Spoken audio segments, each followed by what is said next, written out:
तो जी, बिस्मिल्लाहिर्रहमानिर्रहीम, अस्सलाम वालेकुम। तो आज के टेस्ट में हम डिस्कस करने जा रहे हैं ईएनटी और हमारे ऑप्थेमोलॉजी आई के एमसीक्यू। जैसा कि आपको पता है, ईएनटी और आई दोनों आपके क्लिनिकल सब्जेक्ट हैं, और ईएनटी में से भी आपके पास 6 एमसीक्यूज आते हैं और आईज में से भी आपके पास 6 एमसीक्यूज आते हैं। तो टोटल 12 एमसीक्यूज हुए आपके। तो अब ये आपको पता ही है, ईएनटी और आई काफ़ी सारी डिजीज हैं आपके पास इनकी। ईएनटी में भी ईयर, नोज, थ्रोट, और आई में भी। तो बहुत अच्छे से एक एक डिजीज को पढ़ें, लेकिन बहुत इजी है। ऐसे कि हर एक डिजीज अपने साथ एक ना कोई एक स्पेशल फीचर लेके आती है जिससे डायग्नोसिस बन जाता है। तो मेन फोकस आपका रहा करे उस एक फीचर पे, और उसकी एनाटॉमी पे, उस टॉपिक की एनाटॉमी पे, और उसकी इन्वेस्टिगेशन पे। तो मैंने कोशिश की है आज के टेस्ट में बहुत ज़्यादा से ज़्यादा चीज़ें कवर हो जाएंगी। जो चीज़ें रह जाएंगी, हम इंशाल्लाह जब दोबारा ईएनटी आई का टेस्ट होगा, वो चीज़ें दोबारा इंशाल्लाह उधर कवर हो जाएंगी। तो स्टार्ट करते हैं। Question number 1, which structure helps a person to maintain a equilibrium. ठीक है, ऐसे स्ट्रक्चर के बारे में उन्होंने पूछा है जो आपके इक्विलिब्रियम, जो बैलेंस है, उसको मेंटेन करता है। ठीक है। अब अब हमारे पास ये चार पार्ट, चार यहाँ पे ऑप्शन है: cochlea, semi circular canal, eustachian tube, and hammer like bone. अब इसमें जो करेक्ट ऑप्शन आपका बनता है वो है आपका beta option. The semi circular canal is the part which is which is used to which helps to maintain equilibrium, which are part of bone, which are part of our ear। अब cochlea क्या काम करता है? ठीक है। अब जो cochlea है ना, वो आपकी हेयरिंग में इन्वॉल्व होता है। आपके जो आप सुनते हो, ठीक है, हेयरिंग में इन्वॉल्व होता है, not a balance. Semi circular canal maintain equilibrium. Eustachian tube क्या करती है? ठीक है, ये जो हमारा एयर प्रेशर होता है ना, उसको इक्वलाइज करती है। किसी का कोई सवाल है? चले। जो यूस्टेशियन ट्यूब है, ये क्या करती है? It helps to air pressure. ठीक है, जो हमारा जो एयर प्रेशर होता है ना, ईयर प्रेशर होता है, उनको मेंटेन करने के लिए, उनको इक्वलाइज करने के लिए रहती है। जबकि हैमर लाइक बोन हमारी जो हमारी ईयर ओसिकल्स हैं, मेलियस, ठीक है, जो हमारी मेलियस बोन होती है ना, उसको हैमर लाइक बोन बोलते हैं। ठीक है। तो इनका काम क्या होता है? ये हमारी जो साउंड वाइब्रेशन होती हैं उनको ट्रांसमिट करती हैं। ओके। तो इस क्वेश्चन का असल सवाल जवाब क्या बनता है? Which structure help to person to maintain equilibrium is semi circular canal. Semi circular canal आपका वो एयर का पार्ट है जो हेल्प करता है टू मेंटेन इक्विलिब्रियम। ठीक है। अब क्वेश्चन नंबर 2 में वो कहते हैं, what is the smallest bone in human body located in the middle year. ठीक है। अब मैंने आपको पहले बताया कि आपके पास चार ऐसी बोन्स हैं आपके पास, सॉरी, तीन है आपके पास। ठीक है, जो आपकी बोन्स हैं, कौन सी है? Malleus, incus, stapes. ठीक है, मेलियस, इंकस और स्टेपीज। जो आपकी बोन्स है ना, जो सबसे जो छोटी बोन है, वो आपके पास है स्टेपीज। ये याद रखिएगा। Stapes is the smallest bone located in the middle ear. आपका ए ऑप्शन करेक्ट है। क्वेश्चन नंबर 3 वो कहते हैं, a 14 years old child presented with earache and mild deafness. Tuning fork test revealed conductive deafness. What is likely diagnosis? अच्छा, तो हम जब भी ईएनटी पढ़ते हैं तो हम ट्यूनिंग फोक टेस्ट के बारे में, स्पेशली जो हमारी ईयर की डिजीजेज हैं, हम उनमें ट्यूनिंग फोक टेस्ट करते हैं। ट्यूनिंग फोक हमारे पास दो टाइप्स की डेफनेस है। एक है कंडक्टिव डेफनेस, और एक हमारे पास है सेंसरी न्यूरल हेयरिंग लॉस। अब जितनी भी हमारी हमारे आपको पता है, हमारे जो ईयर है उसके तीन पार्ट्स हैं, तीन layer: external air, middle air, and the internal air. External air और मिडल एयर की जितनी डिजीजेज हैं उनमें क्या होती है? कंडक्टिव डेफनेस होती है। और इंटरनल ईयर में जितनी डिजीजेज होंगी उनमें क्या होगा? सेंसरी न्यूरल हेयरिंग लॉस होगा। ओके।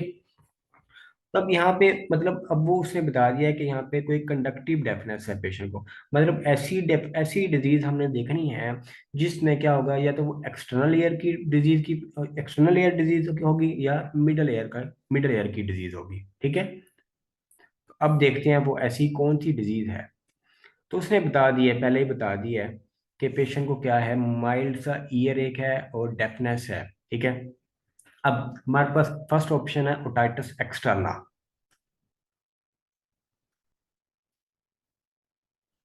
ठीक है, otitis externa. Option B impacted wax, C is the ear foreign body, and D is the otomycosis. अब ओटाइटिस एक्सटर्ना भी हमारी एक्सटर्नल ईयर की डिजीज है, इम्पैक्टेड वैक्स भी एक्सटर्नल ईयर की डिजीज है, ईयर फॉरेन बॉडी, ठीक है, डिजीज नहीं है, ऑटोमाइकोसिस भी एक एक्सटर्नल ईयर डिजीज है। अब लेकिन हर एक डिजीज अपने साथ एक फीचर लेके आएगी, ठीक है। अब जैसे कि ओटाइटिस एक्सटर्ना है, उसमें ईयर एक होगा, डेफनेस होगी, ट्यूनिंग फोक टेस्ट क्या करेगा, कंडक्टिव डेफनेस बताएगा, ठीक है। लेकिन यहाँ पे एक और आपको चीज मिलती है, विच इज ईयर डिस्चार्ज मिलता है, ओके। आगे जाके हम पढ़ेंगे, ईयर डिस्चार्ज मिलता है।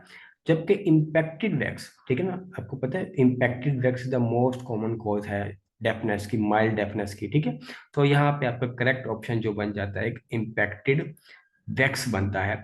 ईयर फॉरेन बॉडी अगर होता तो वो बताते कि कोई पेशेंट आया है, ठीक है ना, उसको भी वही ईयर एक भी होना था, डेफनेस भी होनी थी, ट्यूनिंग फोक टेस्ट पे कंडक्टिव डेफनेस भी मिलनी थी।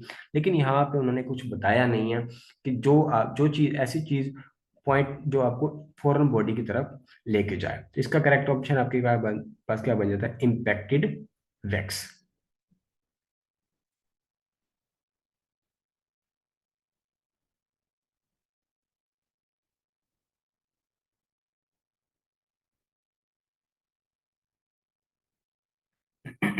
ठीक है, तो इस तरीके से इसका वैक्स बन जाता है। अगर आपसे वो ट्रीटमेंट के बारे में पूछ लिया जाए, ठीक है, अबाउट द इम्पैक्टेड वैक्स, तो इसके बारे में हम क्या बता सकते हैं, लाइक हमारे पास कुछ केमिकल्स हैं जो ईयर वैक्स को सॉफ्ट कर देते हैं, ठीक है। जैसे कि सोडा ग्लिसरीन ड्रॉप है, या हमारे पास मार्केट में ड्रॉप्स आते हैं जिनको हम क्या बोलते हैं, वैक्स एड।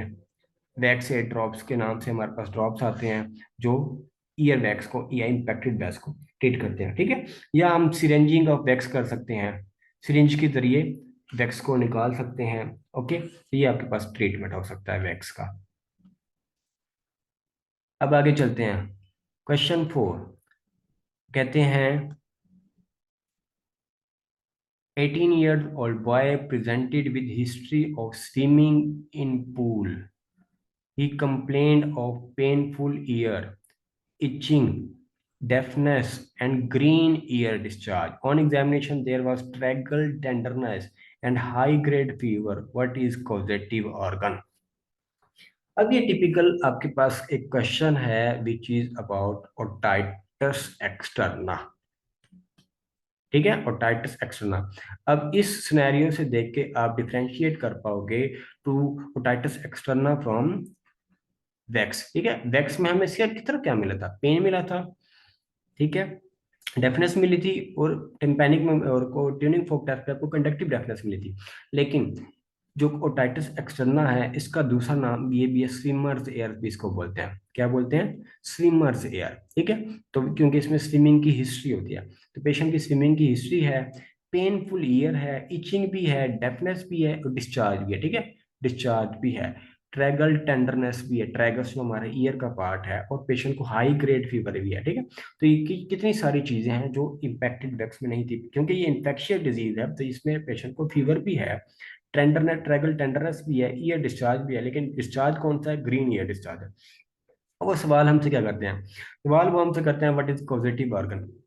मोस्ट कॉमन चीज है, उन्होंने बता दिया फर्स्ट भी ग्रीन ईयर डिस्चार्ज है, और green ear discharge, green discharge की हमेशा एक ही आपके पास पॉजिटिव ऑर्गन होता है, जो आपके पास होता है सूडोमोनास, ठीक है। तो ये आपके पास करेक्ट ऑप्शन है। अगर कोई दूसरा डिस्चार्ज होता तो आपके पास मोस्ट कॉमन जो आपके पास वो करवाता है टाइटस एक्सटर्नाइज, स्ट्रेप्टोकोकस। अगर सिर्फ यहाँ पे ईयर डिस्चार्ज के बारे में वो बात करता और पूछ लेता मोस्ट कॉमन ऑर्गन हमारे पास कौन सा है, तो आप वहां पे इसको बता सकते थे स्ट्रेप्टोकोकस। ठीक है जी जनाब। आगे वो कहता है question 5, interpret the tuning fork test. Patient has bone conduction more than air conduction on the right side, and the Weber test is best heard on the right ear. Tuning fork test के बारे में पढ़ते हैं। अब tuning fork test जब भी करते हैं हम, वहाँ हमारे पास दो टेस्ट हैं, एक है रीनीज टेस्ट और एक है वेबर टेस्ट। ठीक है, रेनी टेस्ट और वेबर टेस्ट, अब इनमें होता क्या है? रेनी टेस्ट में क्या होता है, आप एक ट्यूनिंग फोक लेते हैं, उसको स्ट्राइक करते हैं, ठीक है, और उसको रखते हैं मेस्टाइड बोन पे, हमारी कान के पीछे जो बोन है मेस्टाइड बोन पे रखते हैं, ठीक है। और पेशेंट को कहते हैं वाइब्रेशंस को फील करना है, और उसको कहते हैं ना जैसे ही आवाज बंद हो हमें बताइएगा। जैसे ही आवाज बंद होती है उसका हैंडल आप कान के पास लेके आ जाते हो, ठीक है, अपनी एक्सटर्नल ईयर केनाल के पास, और उससे पूछते हो कि आपके पास क्या ये आवाज आपको सुनाई दे रही है, ठीक है। तो वो कहेगा सुनाई दे रही है। जो हमने मेस्टाइड बोन पे रखी थी उसको हम बोलते हैं बोन कंडक्शन, ठीक है, उसको हम क्या बोलते हैं? Bone conduction. और जो हम जो एक्सटर्नल ईयर पे फिर आके रखते हैं, ठीक है, उसको हम क्या बोलते हैं? Year conduction. ठीक हो गया। बोन कंडक्शन और एयर कंडक्शन। अब नॉर्मली क्या होता है? नॉर्मली ये होता है the air conduction is more than bone conduction. AC is more than bone conduction. ठीक हो गया। जो हम ईयर पे रखेंगे ना उसका टाइम ज्यादा होता है, पेशेंट वो थोड़ी ज्यादा देर तक सुनता है as compare to the bone conduction. तो normally air conduction is more than bone conduction. ये तो हो गया रेनी टेस्ट के बारे में। ओके, तो अगर पेशेंट कहे कि मुझे, अगर पेशेंट की आ जाए bone conduction is more then year conduction, ठीक है, bone conduction more than year conduction, तो ये क्या है? It is likely it is conductive deafness. Conductive deafness है बोन कंडक्शन अगर एयर कंडक्शन ज्यादा। नॉर्मली क्या होता है? Air conduction is more than bone conduction. अगर बोन कंडक्शन एयर कंडक्शन से ज्यादा हो जाए तो ये हो सकता है आपके पास कंडक्टिव डेफनेस है। ओके, तो रेनी टेस्ट से आप ये देख सकते हो कि आया के पेशेंट का नॉर्मल ईयर है या कंडक्टिव डेफनेस है, नॉर्मल हियरिंग है या कंडक्टिव डेफनेस है। अब ये तो हो गया रेनी टेस्ट। अब बात करते हैं वेबर टेस्ट के बारे में। वेबर टेस्ट क्या कहता है? वेबर टेस्ट कहता है आपने एक भाई ट्यूनिंग फोक लेनी है, उसको स्ट्राइक करना है और आपने माथे पे रखना है, फोरहेड पे रखना है।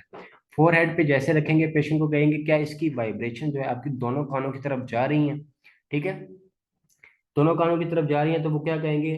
जी जा रही है। अगर जा रही हुई तो फिर ये क्या है? नॉर्मल है। इक्वली लेटरलाइज हो रही है, अगर वो जो वाइब्रेशंस हैं इक्वली लेटरलाइज हो रही होंगी, ठीक है, तो फिर क्या होगी? वो नॉर्मल होगा।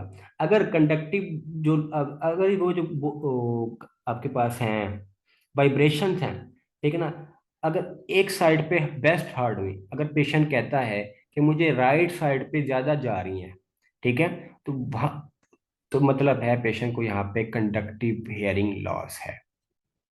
ठीक है, जहाँ पे अगर अगर आपकी वो जो वाइब्रेशन है बेस्ट हार्ड हुई जहाँ पे, तो वो आपका एबनॉर्मल ईयर होगा। ठीक है, अगर ठीक है, अगर वही आपकी वाइब्रेशन जा रही है टूवर्ड्स नॉर्मल ईयर, पेशेंट कह रहा है कि मुझे इस राइट साइड पे ज्यादा सुनाई दे रही है, तो वो आपका क्या है? नॉर्मल ईयर है। ठीक है, वहां पे दूसरी साइड का सेंसरी न्यूरल हियरिंग लॉस होगा। अब क्वेश्चन पढ़ते हैं, पेशेंट ने क्या किया? Patient has bone conduction more than air conduction. Normally हमने क्या पढ़ा? Air conduction is more than bone conduction. तो मतलब ये क्या है? ये उलट हो गया, bone conduction is more then air conduction है। ओके, फिर वो कहता है ऑन द राइट साइड, कहता है राइट साइड पे। And फिर कहता है Weber test is best heard on the right ear. ठीक है, एक तो जनाब रेनी टेस्ट क्या कहता है कि बोन कंडक्शन एयर कंडक्शन से ज्यादा है किस साइड पे? राइट साइड पे। तो फिर वो कहता है वेबर टेस्ट भी वहां पे हार्ड हुआ है, बेस्ट हर्ड। तो हमने अभी बात की कि वेबर टेस्ट जिस साइड पे बेस्ट हर्ड होगा वो उस डिजीज की क्या होगी? Conductive hearing loss. और कहाँ पे हुई?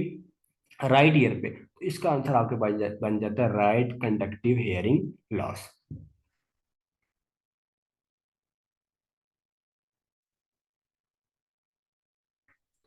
Question number 6। अब इसके बारे में ये क्या कहते हैं? अब इसके बारे में ये कहता है air conduction is more than bone conduction bilaterally. ठीक है। And the Weber test is best best heard on the right ear. जी जनाब। अब ये क्या कहना चाह रहा है? अब ये कहना चाह रहे हैं कि air conduction is more than bone conduction bilaterally. मतलब या तो ये नॉर्मल हो सकता है, या क्या हो सकता है, सेंसरी न्यूरल हेयरिंग लॉस होती है। ठीक है। हमने बात की है ना कि air conduction is more than bone conduction. तो दो हो सकती हैं, या तो ये नॉर्मल हो सकता है, या तो SNHL हो सकता है, सेंसरी न्यूरल हेयरिंग लॉस हो सकता है। ओके। अब इन दोनों को डिफरेंशिएट कैसे करोगे? इन दोनों को डिफरेंशिएट करने के लिए हम वेबर टेस्ट करते हैं। वेबर टेस्ट फिर हमने किया, फिर हमने बात की कि जिस साइड पे बेस्ट हार्ड होगा वो आपका नॉर्मल होगा। ओके। जिस साइड पे बेस्ट हार्ड नहीं होगा वो आपका क्या होगा, एबनॉर्मल। अब ये बेस्ट हार्ड किस साइड पे हुआ है? राइट ईयर पे हुआ है। तो मतलब डेफनेस किस साइड की होनी चाहिए? लेफ्ट साइड की। लेफ्ट भी कौन सी? Sensory neural hearing loss. ठीक है। तो इस पे आपका ऑप्शन ए बन जाता है correct. Question 7। What is the causative agent in otomycosis? Otomycosis एक फंगल इन्फेक्शन है जो हमारी एक्सटर्नल ईयर डिजीजेज करवाते हैं। ठीक है।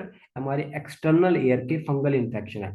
अब कुछ हमारे पास तीन किस्म के इन्फेक्शन फंगल इन्फेक्शन हैं जो ये करवाते हैं ऑटोमाइकोसिस। और वो तीन हमारे पास हैं, कौन कौन से? एक है Aspergillus नाइगर्स।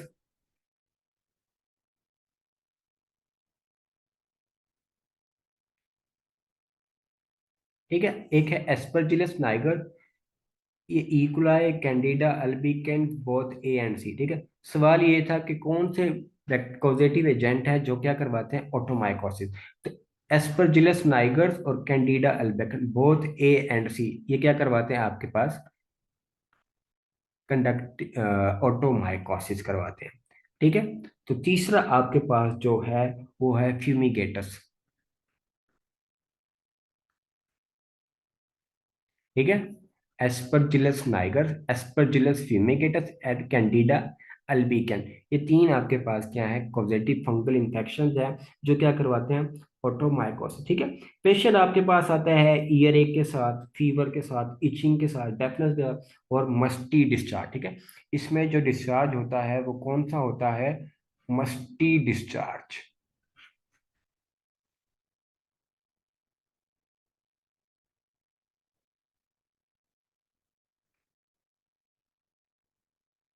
Question 8। A child child has sore throat 3 days ago। बच्चे को सोर थ्रोट था 3 days ago से now presented with swinging fever and severe ear pain. Otoscopy revealed bulging of tympanic membrane. Diagnosis of acute suppurative otitis media made. Which stage of acute suppurative media child has? ठीक है। Patient को sore throat हुआ। ठीक है। अब मतलब ये upper respiratory tract infection हुआ पेशेंट को। उसके बाद पेशेंट आया स्विंगिंग फीवर के साथ। ठीक है। पेन के साथ।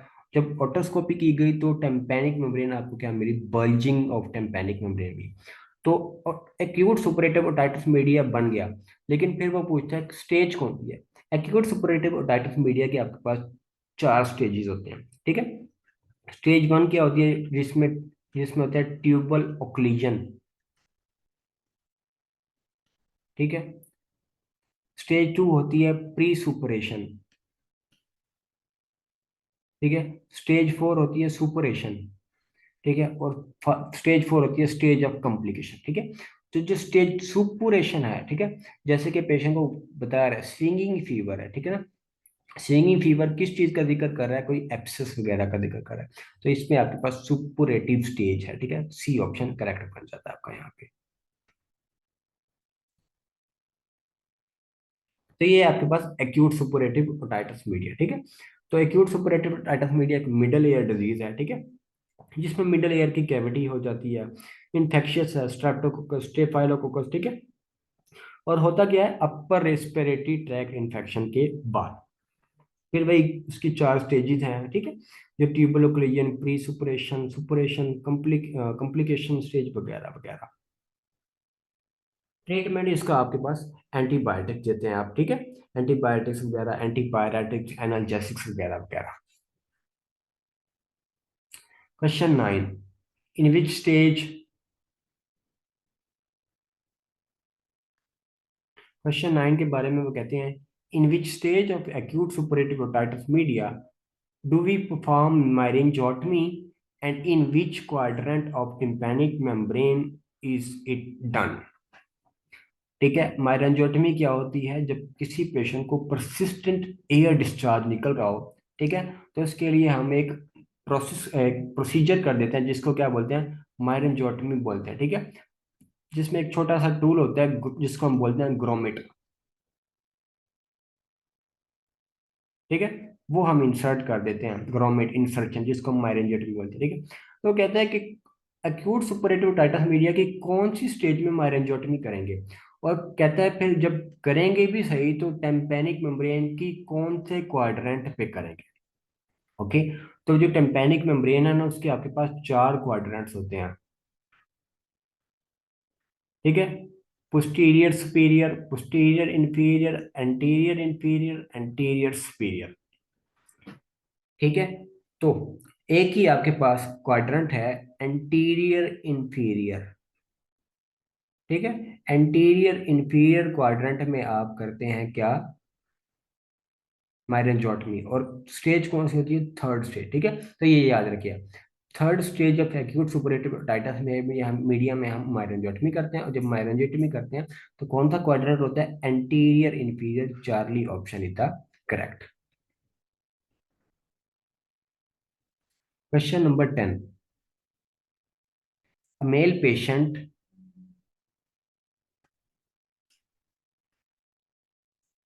Mail patient has earache, कान में दर्द है, and persistent ear discharge from last 2 weeks, 2 week से है मतलब ये तो है क्रॉनिक केस, ठीक है, पेशेंट को परसिस्टेंटली ईयर डिस्चार्ज है 2 वीक से, with odourless and profused ear discharge, ठीक है, ऑर्डरलेस और परफ्यूज्ड ईयर डिस्चार्ज है, ऑप्टोस्कोपी की गई जिसने रिवील किया centrally perforation of tympanic membrane, what is likely diagnosis, ठीक है।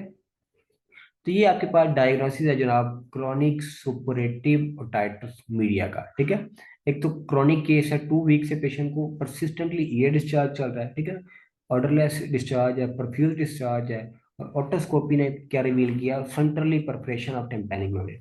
अब जो क्रॉनिक सुपरेटिव ओटाइटिस मीडिया, इसकी फर्दर आपके पास दो टाइप्स हैं, एक को हम बोलते हैं ट्यूबो टिम्पैनिक, और एक को बोलते हैं हम एटिको एंट्रल, ठीक है, ट्यूबोटिम्पैनिक और एटिको एंट्रल, आपके पास ये दो टाइप्स हैं किसकी, क्रोनिक सुपरेटिव टाइटस मीडिया की। अब इन दोनों में डिफरेंसेस जो है, एक तो डिफरेंस है ईयर डिस्चार्ज का, ठीक है, जो ट्यूबोटिम्पैनिक में ईयर डिस्चार्ज होता है वो ऑर्डरलेस होता है, प्रोफ्यूज्ड होता है ट्यूबोटिम्पैनिक में, ठीक है, और इसमें जो टिम्पैनिक मेम्ब्रेन की परफोरेशन होती है वो भी कैसी होती है, सेंट्रली होती है, जबकि जो एटिको एंट्रल है उसमें टिम्पैनिक मेम्ब्रेन की परफोरेशन कैसी होती है, पेरिफेरली, ठीक है ना, पेरिफेरीज में टिम्पैनिक मेम्ब्रेन की परफोरेशन होती है, और जहाँ पे ईयर डिस्चार्ज होता है वो फाउल स्मेलिंग से होता है, ठीक है, प्यूरुलेंट डिस्चार्ज होता है, फाउल स्मेलिंग एंड, तो इस तरीके से आप इन दोनों को डिफ्रेंशिएट करना, ट्यूबर टिम्पैनिक मेम्ब्रेन में आपके पास क्या होती है, सेंट्रल परफोरेशन होती है, एटिको एंट्रल में पेरिफेरल परफोरेशन होती है, ठीक है, ट्यूबर टिम्पैनिक में ऑर्डरलेस डिस्चार्ज होता है, जबकि एटिको एंट्रल में आपके पास डिस्चार्ज होता है foul smelling.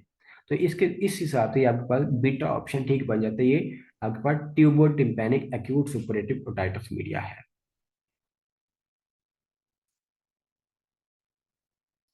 Question 11, one of the following or extracranial complications of chronic suppurative otitis media except,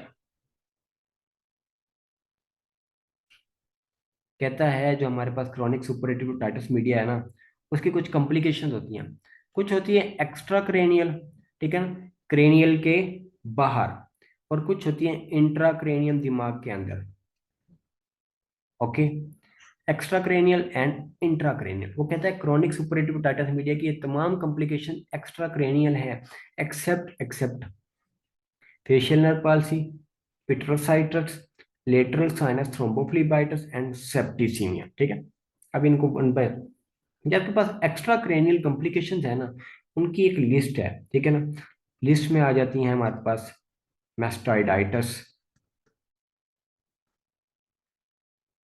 ठीक है, labyrinthitis, facial nerve palsy, lateral sinus thrombophlebitis, septicaemia, जो एक आपके पास सिस्टेमिक सेप्सिस है। ठीक है ना, एक हमारे पास है पिट्रोसाइटिस, जो क्या है, एक एक्स्ट्रा करेनियल कॉम्प्लिकेशन नहीं है।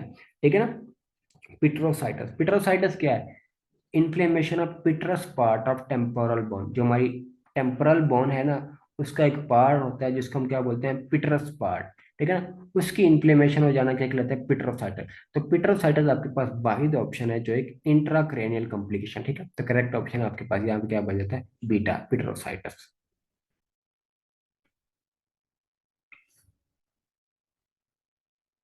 क्वेश्चन 12, क्वेश्चन 12 में कहते हैं patient has post nasal drip, patient को पोस्ट नेजल ड्रिप है, स्नीजिंग है फ्रॉम लॉन्ग टाइम, लंबे अरसे से, now presented with mild earache and deafness, otoscopic examination showed air fluid levels in tympanic membrane, patient also had same complaints a month ago, what is the definitive treatment of this patient? जी जनाब, अभी आपके पास एक true case है about the serous otitis media. किसका case है, serous otitis media का आपके पास केस है। ठीक है ना, जिसको हम ग्लू ईयर भी बोलते हैं। क्या बोलते हैं, ग्लू ईयर। इसमें क्या होता है, इसमें ये होता है कि नॉन प्यूरुलेंट फ्लूइड बन जाता है आपके पास मिडल ईयर कैविटी में। ठीक है, और कुछ पेशेंट की अंडरलाइंग डिजीज के साथ आता है। अभी अंडरलाइंग डिजीज पेशेंट क्या है, पोस्टेजल ड्रिप है और स्नीजिंग है, मतलब पेशेंट को क्या है, रिनाइटस है। ठीक है, पेशेंट को रिनाइटस है, और अब वो आया हमारे पास किसके साथ, ईयर ए के साथ, डेफनेस के साथ, लेकिन ओटोस्कोपी ने रिवील किया एयर फ्लूइड लेवल। ठीक है, और पेशेंट को ये कंप्लेंट पहले भी हुई है, मतलब बार बार पेशेंट को ये कंप्लेंट हो रही है। ठीक है, वो कह रहा है what is the definitive treatment, ऐसे पेशेंट का क्या है। ठीक है, तो इस पेशेंट, ऐसे पेशेंट में जब आपके पास एक्यूट एपिसोड होती है पेशेंट को, एक्यूट एपिसोड के केस में आप जो अंडरलाइंग डिजीज होती है उसको ट्रीट करते हैं। अंडरलाइंग डिजीज आपके पास काफी सारी हैं, जैसे कि रेनाइटिस है, एक्यूट सुपरएटिव ओटाइटिस मीडिया है, रेनाइटिस, टॉन्सिलाइटिस है।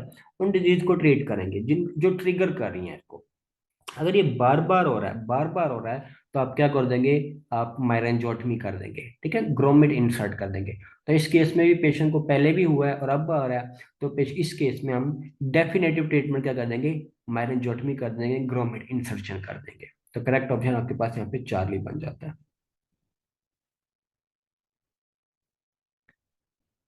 क्वेश्चन 13,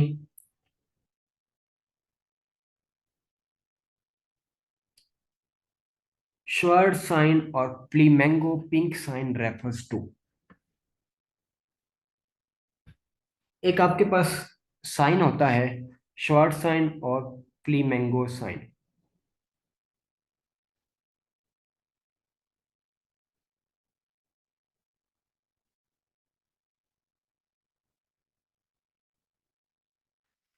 ठीक है,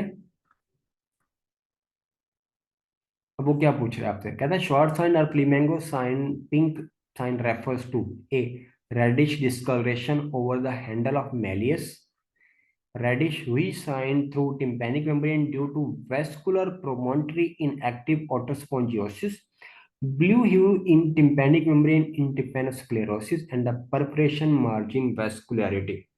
ठीक है, तो आपके पास एक साइन होता है किसमें, शॉर्ट साइन, जिसको हम फ्लीमेंगो साइन भी बोलते हैं, और ये आपके पास होता है ऑटोस्क्लेरोसिस में, ऑटोस्क्लेरोसिस में होता है ये साइन आपके पास। तो होता क्या है इसमें, ये आपकी टेम्पेनिक मेम्ब्रेन होती है ना, एक आप वहां पे पढ़ा भी होगा आपने, रेडिश ह्यू साइन। ठीक है ना, रेडिश ह्यू साइन बन जाता है टिम्पेनिक मेम्ब्रेन में due to what, vascular promontory in active otospongiosis. ठीक है, ये जो ऑटोस्क्लेरोसिस होती है ना, उसमें क्या होती है कि इसमें वेस्कुलरिटी इंक्रीज कर जाती है। वेस्कुलरिटी इंक्रीज कर जाती है जिसमें रेडिश ह्यू साइन बन जाता है। ठीक है, तो आपके पास यहाँ पे बीटा ऑप्शन करेक्ट बन जाता है।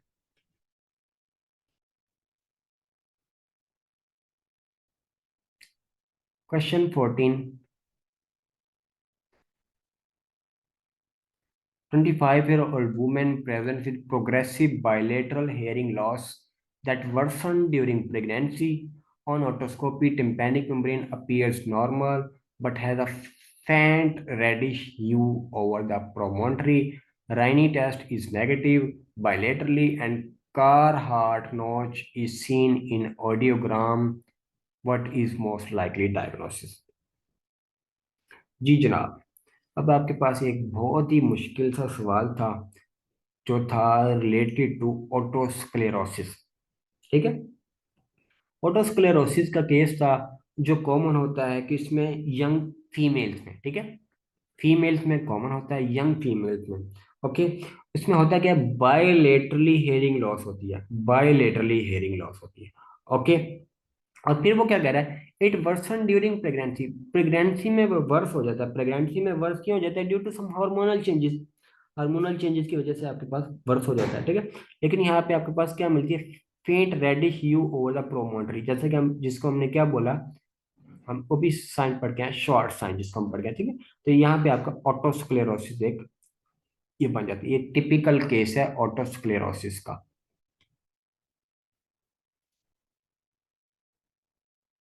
क्वेश्चन 15।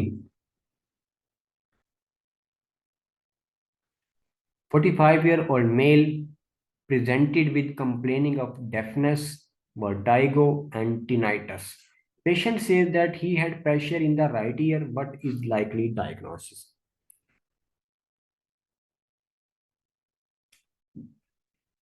जी जनाब, अब यहाँ पे हमने एक निमोनिक पढ़ा था, निमोनिक वो था डीवीटी, डेफनेस, वर्टाइगो, टिनाइटस। ठीक है, हमने एक डिजीज पढ़ी थी जो थी मिनियर्स डिजीज, जो आपके इंटरनल ईयर की डिजीज थी, जिसमें आपके पास जो एंडोलिम्फ होता है वो डिस्टेंट कर जाता है। ठीक है, तो इसमें पेशेंट की कंप्लेंट क्या होती है, डेफनेस, वर्टाइगो, टिनाइटस, और पेशेंट कहता है pressure, something is like pressuring. ठीक है, कोई चीज फुलनेस है, लाइक अ प्रेशर है किस अफेक्टेड ईयर में। ठीक है, इसमें क्या होता है आपके पास, ये मिनियर डिजीज में होता है। इन्वेस्टिगेशन में आप एमआरआई वगैरह करवाते हो, और ट्रीटमेंट में आप वेस्टिबुलर सीडेटिव देते हो। ट्रीटमेंट में आप क्या देते हो, वेस्टिबुलर सीडेटिव, और वो आपके पास एक ड्रग है विच इज प्रोक्लोरपेराजीन। प्रोक्लोरपेराजीन आपके पास एक वेस्टिबुलर सीडेटिव ड्रग है जो देते हैं आप टू ट्रीट मिनियर्स डिजीज।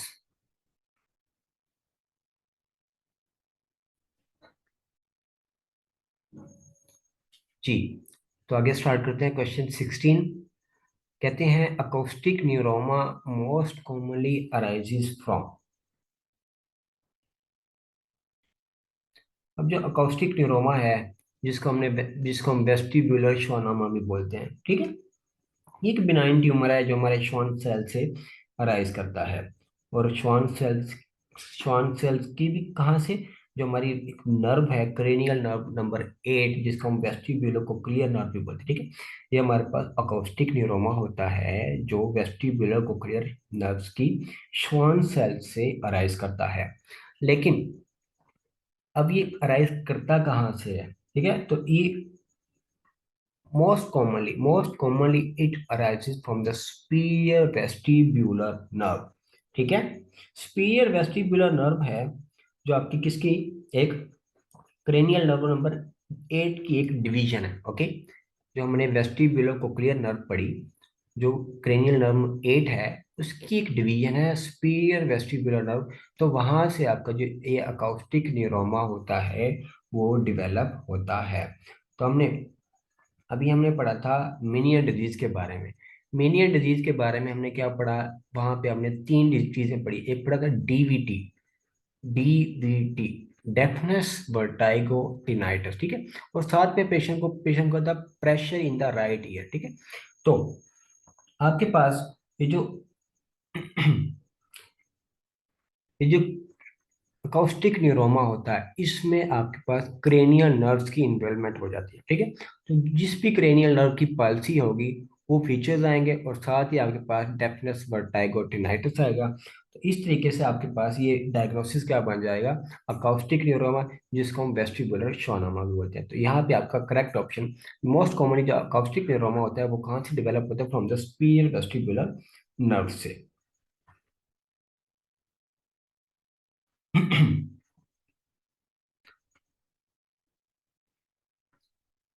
आगे चलते हैं। कहते हैं बाइलेटरल अकाउस्टिक न्यूरोमा और डायग्नोस्टिक ऑफ, ठीक है। तो आपके पास कुछ इसकी एसोसिएशन होती है अकाउस्टिक न्यूरोमा की ना, और वो एसोसिएशन होती है न्यूरोफाइब्रोमोटोसिस टाइप 2। ये याद रखिएगा, ये याद रखने वाली बात है। जो न्यूरो NF2 भी इसको बोलते हैं। बाइलेटरल अकाउस्टिक न्यूरोमा किसका डायग्नोसिस है, किसके साथ इसकी एसोसिएशन होती है, न्यूरोफाइब्रोमोटोसिस टाइप 2 के साथ। तो यहाँ पे भी करेक्ट ऑप्शन आपका बीटा बन जाता है। आगे वो कहते हैं विच of the following is not a part of Kiesselbach plexus. Kejal back plexus का कौन सा पार्ट नहीं है।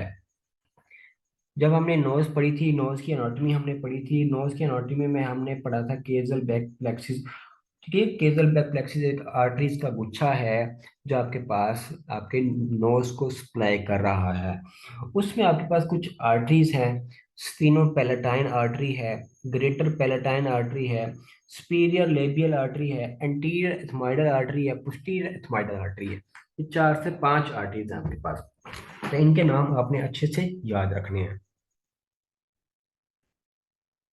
सबसे पहले आपके पास कौन सी है, sphenopalatine artery, greater palatine artery, superior labial artery, anterior ethmoidal artery, posterior ethmoidal artery, ठीक है।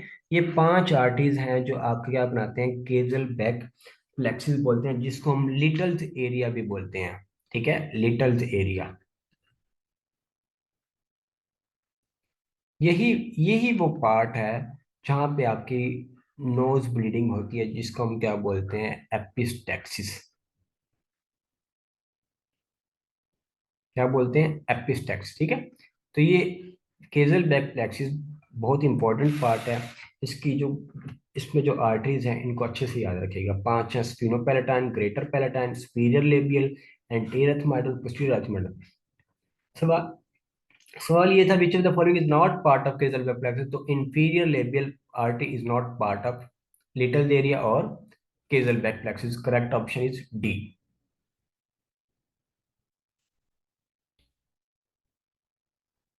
Question 19. Which of the following is not a feature of enteroconal polyps? हमने नेजल पॉलिप्स पढ़े थे, ठीक है। तो नेजल पॉलिप्स पढ़े थे हमने, 2 टाइप्स के नेजल पॉलिप्स पढ़े थे। एक हमने पढ़ा एंट्रोकॉनल पॉलिप्स, और दूसरा हमने पढ़ा बायलेटरल एथमॉइडल पॉलिप्स। एंट्रोकॉनल और बायलेटरल एथमॉइडल पॉलिप। अभी आपके पास 2 टाइप्स के पॉलिप्स हैं। इनकी ओरिजिन डिफरेंस है, इनकी एज डिफरेंस है। अब जो आपके पास एंट्रोकॉनल है ना, ये बच्चों में होता है। एंट्रोकॉनल किस में होता है, बच्चों में। और बायलेटरल एथमाइरल किस में होता है, एडल्ट्स में होगा, ओके। एक ये डिफरेंस है, मेन डिफरेंस जो है, ठीक है। और एंट्रोकॉनल जो है ये आपका मैक्सिलरी साइनस ओरिजिन है, मैक्सिलरी साइनस ओरिजिन है। जबकि ये बायलेटरल एथमाइडल नाम से जाहिर कर रहा है, एथमाइडल साइनस ओरिजिन है, ठीक है। एक ये डिफरेंस आपके पास हो गया। दूसरा आपके पास कुछ एक इसकी फाइंडिंग्स का डिफरेंस है, मेन जो डिफरेंस है, ठीक है। एंट्रोकॉनल पॉलिप जो है आपके पास एक ग्रेश ग्रेश ट्राइलोब्ड मैस होता है, ग्रेश ट्राइलोब्ड मैस। जबकि बाइलेटर एथमाइरल पॉलिप जो होते हैं एक ग्रेप लाइक मैस होता है, ठीक है। ये क्या होता है, एंट्रोकॉनल ट्राइलोब्ड मैस होता है, लेकिन एथमाइडल पॉलिप्स कैसे होते हैं, ग्रेप लाइक मैस होते हैं। ये 3 मेन डिफरेंस है। अच्छा, अब वो पूछ रहा सवाल क्या था, सवाल ये था which of the following not feature of antrochoanal polyp, arises from maxillary sinus. Yes, ठीक है। एंट्रोकॉनल मैक्सिलरी साइनस से ओरिजिनेट करता है, यूजुअली यूनिलेटरल। यस, ये यूनिलेटरल होता है, ठीक है, ये यूनिलेटरल होता है, बायलेटरल नाम से जाहिर कर रहा है बायलेटरल होगा। Common in adults, no, antrochoanal polyps is common in children not in adult. In which, adults में क्या कॉमन होता है, बायलेटरल एथमाइडल पॉलिप, ठीक है। It passage through Koyna into नेजोफेरिक्स, yes, ये कोना से होते हुए नेजोफेरिक्स में इंटर करता है। एक ही यहाँ पे आपके पास सी ऑप्शन है correct, which is not a feature of antrochoanal polyp, तो सी ऑप्शन आपका यहाँ पे ठीक बन जाता है।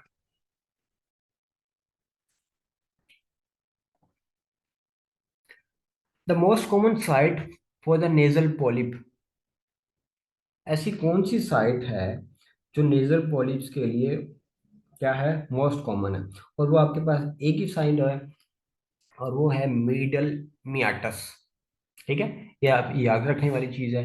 The most common nasal polyps कहाँ से अराइज करता है, मिडल मियाटस से। Option is B is correct. Question 21, the most commonly affected sinus in acute sinusitis. Acute sinusitis में मोस्ट कॉमन जो अफेक्टेड साइनस है वो कौन सा होता है, और वो आपके पास है मैक्सिलरी साइनस, ठीक है। Maxillary sinus is the most commonly affected sinus in acute sinusitis, आपका सी ऑप्शन इज करेक्ट, यही मोस्ट कॉमन होता है। फिर वो कहता है the question 22, the gold standard imaging for sinus evaluation. Sinuses को इवेल्युएट करने के लिए आपके पास गोल्ड स्टैंडर्ड इमेजिंग कौन सी है, इन्वेस्टिगेशन चॉइस कौन सी है, और वो आपके पास है सिटी स्कैन, ठीक है। तो CT scan is the investigation of choice for evaluation of sinuses. Question 23, patient को पेन है over cheeks and upper teeth is characteristic of which sinusitis, ठीक है। तो जब हमने साइनसाइटिस पढ़े थे तो हमारे पास चार टाइप के साइनसाइटिस थे, acute maxillary sinusitis, acute frontal, acute ethmoidal and lastly acute sphenoidal. तो सब साइनसाइटिस के फीचर्स तकरीबन सेम थे, ठीक है। जैसे कि रेनाइटिस वगैरह, fever, nasal discharge, post nasal drip, headache, voice changes वगैरह वगैरह, ये सारे कॉमन थे हर साइनसिस में, हर साइनसाइटिस में। लेकिन सब साइनसाइटिस का एक एक ऐसा फीचर था जो सबको डिफ्रेंशिएट कर रहा था एक दूसरे से। जैसे कि हमने सबसे पहले पढ़ा मैक्सिलरी साइनसाइटिस। मैक्सिलरी साइनसाइटिस में पेशेंट को पेन कहाँ पे होता है, चीक्स पे, गालों पे, ठीक है।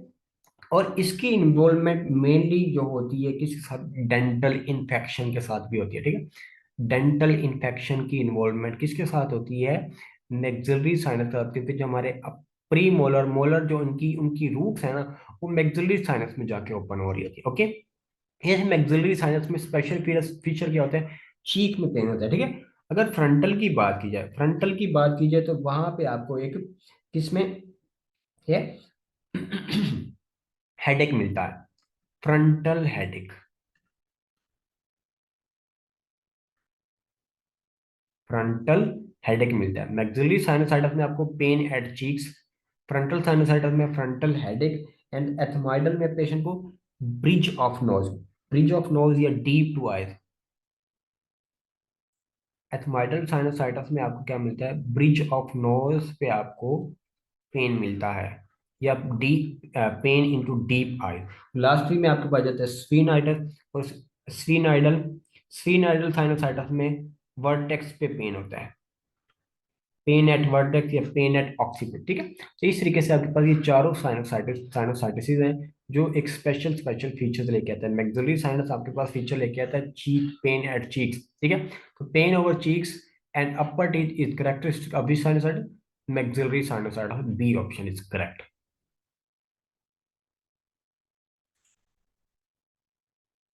Question 24, membranous tonsillitis is most likely seen in। जब हमने टॉन्सिलाइटिस पढ़ी थी तो हमने डिफरेंट डिफरेंट टाइप्स की पढ़ी थी, टाइप्स पढ़ी थी टॉन्सिलाइटिस की। तो टॉन्सिलाइटिस की हमने टाइप्स पढ़ी जिनमें मेम्ब्रेनस टॉन्सिलाइटिस थी, ठीक है। और वो मोस्ट कॉमनली जो सीन होती है वो होती है डिप्थेरिया में, ठीक है। डिप्थेरिया में आपके पास क्या होती है, मेम्ब्रेनस टॉन्सिलाइटिस। तो करेक्ट ऑप्शन आप B is the correct. Question 25, in acute tonsillitis referred otalgia is due to। Otalgia क्या होता है? Pain in ear. Acute tonsillitis में ओटालजिया क्यों होता है, किस वजह से होता है? ड्यू टू ट्राइजेमिनल नर्व की वजह से, ग्लोसोफरेंजियल नर्व की वजह से, वेगस नर्व की वजह से, या लास्टली आपके पास फेशियल नर्व की वजह से। आंसर इसका आपके पास बनता है ग्लोसोफरेंजियल नर्व। क्या बनता है? Glossopharyngeal nerve. वो इसलिए बनता है, the glossopharyngeal nerve is the same nerve जो आपके टॉन्सिल्स को सप्लाई भी कर रही होती है और साथ ही साथ आपके ईयर को भी सप्लाई कर रही होती है। ठीक है, तो इसलिए टॉन्सिलाइटिस में रैपिड ओटाल्जिया भी होता है। तो correct option is beta. Question 26। Hot potato voice and trismus are the characteristic of, हम पढ़ के जो आ चुके हैं। हॉट पोटैटो वॉइस किस में होती है? Ludwig and quinsy. ठीक है, hot potato voice, hot potato voice is the feature of quinsy. और ट्रिस्मस भी होता है जिसमें लॉक जा होता है, लॉक जा हो जाता है। Question 27। Indications for tonsillectomy after repeated acute tonsillitis include. Tonsillectomy की इंडिकेशंस पूछ रहे हैं जनाब आपसे। तो हमने पढ़ा था टॉन्सिलेक्टमी की जो इंडिकेशंस हैं वो डिपेंड करती हैं। क्या डिपेंड करती हैं? अगर पेशेंट को, वो कह रहा है कि अब यहाँ पे 1 साल की बात करें, 1 साल में कितनी बार इन्फेक्शन होगा तो हम क्या करेंगे? टॉन्सिलेक्टमी करेंगे। तो हमने पढ़ा था कि पेशेंट को अगर 1 साल में 7 से ज्यादा अटैक्स हैं, 7 or more attack in 1 year, this is the absolute indication for tonsillectomy. Okay, अगर मोर देन 5 अटैक्स हो इन 2 ईयर से, ठीक है, पिछले 2 साल में पेशेंट को अटैक्स हो रहे हैं, या मोर देन 3 फॉर 3 ईयर्स, ठीक हो गया। इस तरीके से अगर पेशेंट को पिछले 2 साल से हर 5 से ज्यादा टॉन्सिलाइटिस के एपिसोड हो रहे हैं तो आप टॉन्सिलेक्टमी करेंगे। पिछले 3 साल से 3 या 3 से ज्यादा हो रहे हैं तो आप टॉन्सिलेक्टमी कर देंगे। 1 साल में 7 से ज्यादा अटैक्स हो गया तो आप क्या कर देंगे? टॉन्सिलेक्टमी कर देंगे। तो Charlie option is the correct.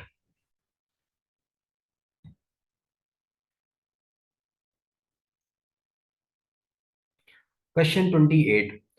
5 years old child presented with high grade fever, throat pain, dynophagia, marked stridor. Patient has no cough. X-ray of neck shows thumb sign। जी जनाब, एक बहुत इंपॉर्टेंट उन्होंने यहाँ पे साइन दे दिया है विच इज थंब साइन, और thumb sign is the characteristic of acute epiglottitis. Acute epiglottitis में क्या होती है? आपके पास थंब साइन होता है। अब ये इस करवाता कौन है? H influenza type. ठीक है, एच इन्फ्लुएंजा करवाता है। ठीक है, पेशेंट को हाई ग्रेड फीवर होता है, थ्रोट पेन होता है, डायनोफेजिया होता है, लेकिन इसमें कफ नहीं होती, और एक्सरे पे आपको थंब साइन मिलता है। इसी से रिलेटेड हमने एक और डिजीज पढ़ी थी जो थी क्रूप। क्रूप, ठीक है, जो कौन करवाता है? पैरा इन्फ्लुएंजा वायरस करवाता है। ठीक है, इसमें लो ग्रेड फीवर होता है, लेकिन उसमें कैसी होती है? बार्किंग कफ होती है, कुत्तों वाली खांसी होती है। ठीक है, बार्किंग कफ होती है, जबकि इसमें एपिग्लोटाइटिस में कफ नहीं होती। ओके, तो यहाँ पे आपके पास acute epiglottitis is the correct answer.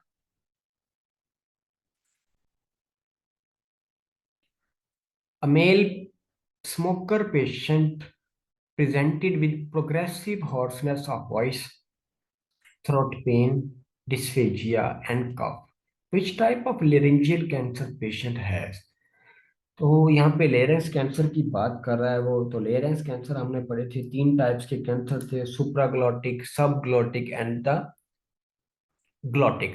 हर एक टाइप एक एक स्पेशल फीचर लेके आती थी। ठीक है, तो मोस्ट कॉमन जो होता है वो होता है आपके पास glottic. Glottic laryngeal cancer is the commonest cancer है। ओके, जिसमें पेशेंट को क्या होती है? हॉर्सनेस होती है। सबसे पहले क्या होती है? हॉर्सनेस की पेशेंट कंप्लेन करता है, तो इसके इसलिए आपके पास यहाँ पे ग्लॉटिक। सब ग्लॉटिक या सुप्राग्लॉटिक में भी हॉर्सनेस की कंप्लेन होती है, लेकिन वो बाद में आती है, लेकिन हॉर्सनेस ऑफ वॉइस सबसे पहले ग्लॉटिक में आती है। Question 30। Which of the following antibiotic is most appropriate for Ludwig angina? Ludwig angina के लिए मोस्ट अप्रोप्रिएट क्या है? अब लुडविग एंजाइना क्या था? जो एक्सेस फॉर्मेशन हो जाती है सब मैंडिबुलर स्पेस में। ओके, काफी सारी इसकी इटियोलॉजीज हमने पढ़ी थी। तो यहाँ पे आप पेशेंट को क्या करते हो, एक एंटीबायोटिक्स देते हो, ठीक है। एंटीबायोटिक्स में आप यहाँ पे देंगे हाई डोज पेनिसिलिन विद मीट्रोनिडाजोल, ठीक है। एनारोबिक और एरोबिक दोनों आप कवर यहाँ पे पेशेंट को देंगे, ठीक है। तो high dose penicillin and metronidazole.